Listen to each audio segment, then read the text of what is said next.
여러분, 통일 필요한가요? 예. 통일 필요하다는 사람 손 들어보세요. 내리세요. 굳이 통일할 필요가 있는가, 이대로 살지 하는 사람 손 들어보세요. 내립니다. 다시 통일 필요하지 않다라고 생각되는 사람 발 주세요. 한 명 좋네요. 전부 통일을 원하는 걸로 알겠습니다. 네. 통일을 한다면은 그러면 어떻게 해야 될 거냐 생각을 한번 해봐야 되겠죠. 네. 있는 정선 이게 뭡니까? 38선입니까? 휴전선입니까? 휴전선입니다. 전쟁을 시작으로 해서 휴전협정 체결하고 그어놓은 것이 휴전선이에요. 38선은 미소 양군이 일본군 무장 해제시키기 위해서 33, 43 한가운데 38선 그어놓은 거고요. 알지요? 예.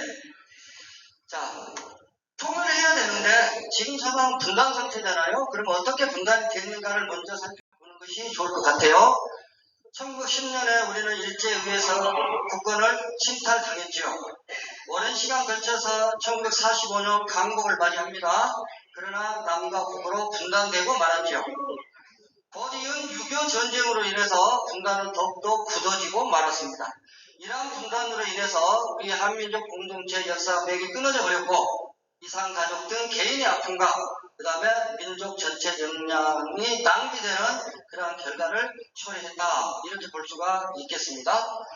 자, 그러면은 왜 통일을 해야 되는지 통일을 주장하는 입장에서 이야기를 해보겠습니다. 통일의 이유에 대해서는 여러 가지 관점에서 살펴볼 수 있는데요. 첫 번째, 평화 정착의 관점에서 통일이 필요하다. 이렇게 볼 수가 있습니다. 분단 상태에서 남북한 군사적 대치 상황이 계속되고 그러한 과정에서 연평해전이니 대청해전이니 천안함 천안함 피폭이니 이러한 남북과 교전이 발생했잖아요. 그런데 통일이 되면 이러한 안보 불안이 해소되고 전쟁, 갈등 예방할 수 있고 해소할 수 있고 궁극적으로 평화가 정착될 수 있다.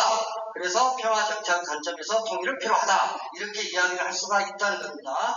두 번째, 민족사적 관점에서도 통일은 필요하다. 고조선부터 시작해서 우리는 반만년의 유구한 역사를 자랑하고 있죠. 우리나라가 통일된 것은 언제입니까? 신라의 삼국 통일을 기점으로 잡는다고 하면 몇 세기인가요?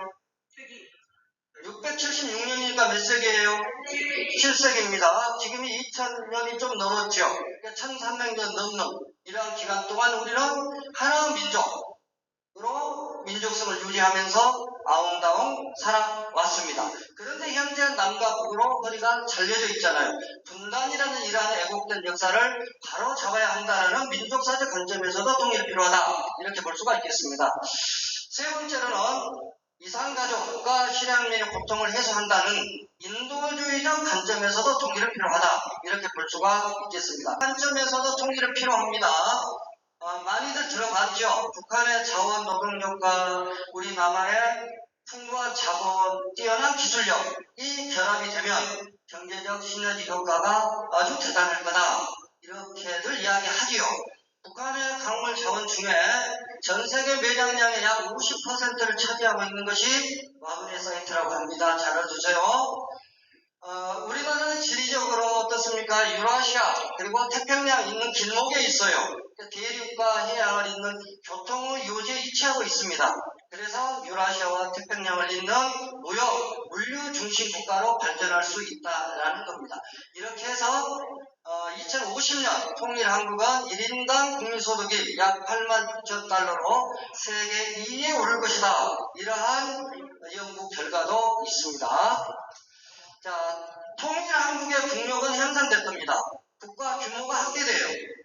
22만 제곱킬로미터, 그래서 현재의 2배 이상, 영국과 비슷하고요. 인구는 약 8천만 개. 한 나라가 부강하는 데 필요한 인구 한 1억 정도라고 합니다. 거기에 가까워지죠. 그리고 경제적 측면에서 분담 비용이 궁극적으로 통일 비용보다 더 많을 수가 있습니다. 여기도 잘 들어보세요. 통일 비용은 통일하는데 필요한 비용이에요.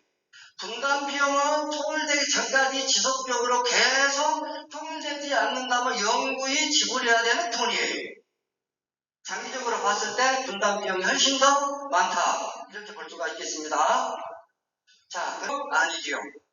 점진적이고 평화적으로 통일을 하면 좋겠다. 왜냐하면 독일이나 이것도 잘 들어두세요. 독일, 예멘, 베트남 2차 세계대전 이후 통일이 되지만은 무력 통일, 급진적 통일, 나눔의식 통일 이런 식으로 하다 보니까 여러 가지 부작용과 폐단이 발생했습니다. 우리는 여기서 교훈을 얻어야 되겠죠. 그래서 점진적이고 평화적인 방법으로 통일하는 것이 좋겠다라는 이야기고요. 그 다음 역사 발전 단계에 맞는 통일해야 되겠다. 즉 자유민주주의 체제, 시장 경제 체제를 통일되면 좋겠다라는 겁니다. 자, 우리 역사 발전 단계를 보면은 동학국민운동 1894년이죠. 내세웠던 기체가 반봉건 반예세였습니다. 갑오개혁 때 신분제 폐지되고 19년 3.1운동 때 항일 독립운동. 근데 이게 나중에 후기에는 노동자 농민이 3.1운동에 대거 참여합니다. 그러면서 노동자 농민이 주인의식을 가지게 돼요. 서민의식이 성장하는 것입니다. 주권의식이 성장했다는 거예요. 그런 측면에서 볼 수 있고요. 1960년 4.19 혁명, 이승만 독재, 장기 독재, 반독재 민주화 운동이었고요. 1980년 5.18 강주 민주화 운동, 당연히 전두환의 군부 독재 반대하는 민주화 운동이죠. 동시에 예세 배격의 성격도 지니고 있습니다. 그 증거가 있죠. 혹시 노래 알지 모르겠습니다만 뒤머리야 쪽발이야 양키는 소승 콧대야 물러가라 우리 역사 우리가 보듬고 나간다. 그래서 일본, 미국 예세 배격의 성격도 있다는 겁니다. 6월 항쟁 때 이것도 잘 알아두세요.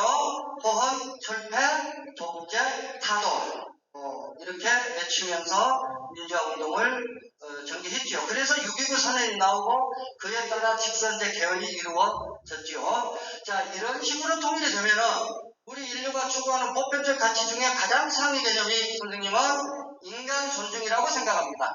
인간 존엄성을 실현하기 위해서 민주주의가 필요한 것이고 인권이 필요한 것이고 모든 사람은 자유를 누려야 되고 모든 사람은 평등하게 살아야 됩니다. 이렇게 되면 인간 존엄성이 실현되는 것이다. 그래서 통일하면은 인간 존엄성을 실현하는데 그게 기여하게 된다. 이렇게 볼 수가 있겠습니다. 자, 정리합니다. 자주적, 점진적, 평화적으로 통일되면 좋겠다. 자유민주주의 체제로 통일되면 좋겠다. 시장 경제 체제로 통일되면 좋겠다. 이렇게 생각을 해봅니다. 분단이 극복하고 하면 그래서 평화 통일이 되면 평화는 정착이 될 것이고 우리 민족 공동체는 건설될 것이고 경제 성장할 것이고 국력 향상될 것이고 민주주의 시장이 될 겁니다. 그러면 궁극적으로 인간의 존엄성은 완전히 실현될 거다. 이렇게 생각을 해봅니다.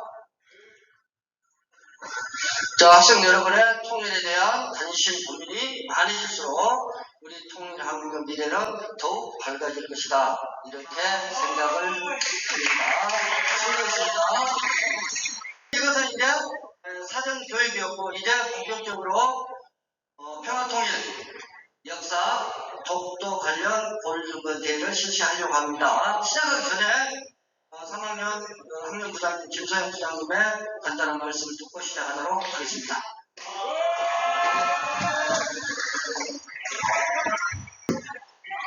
아니 늦게 끝나서 우리가 12시부터 퇴근하면 집에 늦게 끝나는 거죠. 그치? 자, 평화통일 역사 독도교육은 이제 의무적으로 매년 실시하도록 되어 있어요. 그래서 우리가 왜 이런 것들을 하는지 조금 더 진지한 마음으로. 그리고 우리 선생님의 돌아가신 할아버지의 고향은 북한이야. 그 땅 찾으려면 통일돼야 돼. 알겠지? 그래서 우리가 통일을 같이 영화